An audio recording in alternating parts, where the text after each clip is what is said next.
गोवंडीला राहणारा हा आहे नवनाथ यमगर।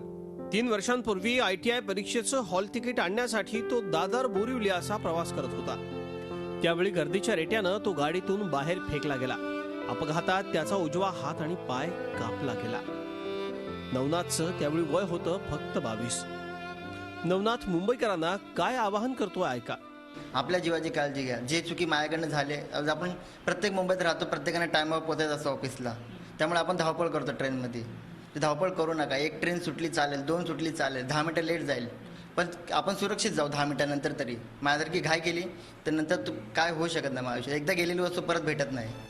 खासदार किरीट सोमय्या यांच्या मदतीमुळे नवनाथला कृत्रिम अवयव मिळाले। त्याच्या आयुष्याची नव्यानं सुरुवात झाली। पण अशी घटना अन्य कुणासोबतही घडू नये हीच प्रार्थना त्याचे कुटुंबीय करतायत। आम्हाला खूप आता वाईट वाटतं की सगळ्या मुलांनी कॉलेजमध्ये जाताना, कामावर जाताना, कुठे पण जाताना आपली काळजी घेऊन जावा आणि दारामध्ये कधीच लटकू नये। दारामध्ये लटकणारे गर्दीमध्ये आणि चढू नये। 1-2 गाडी सोडा।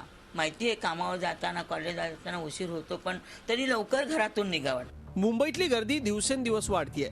एवढ्या जणांना सामावून घेण्यात रेल्वे यंत्रणा कमीच पडतीये। या गर्दीचं योग्य नियोजन करण्याची गरज आहे, पण त्याचबरोबर मुंबईकरांनीही स्वतःच्या सुरक्षिततेची काळजी घेणं गरजेचं आहे। घाई आणि बेफिकिरी आपलं आयुष्य उद्ध्वस्त करू शकते, हे लक्षात घेणं गरजेचं आहे।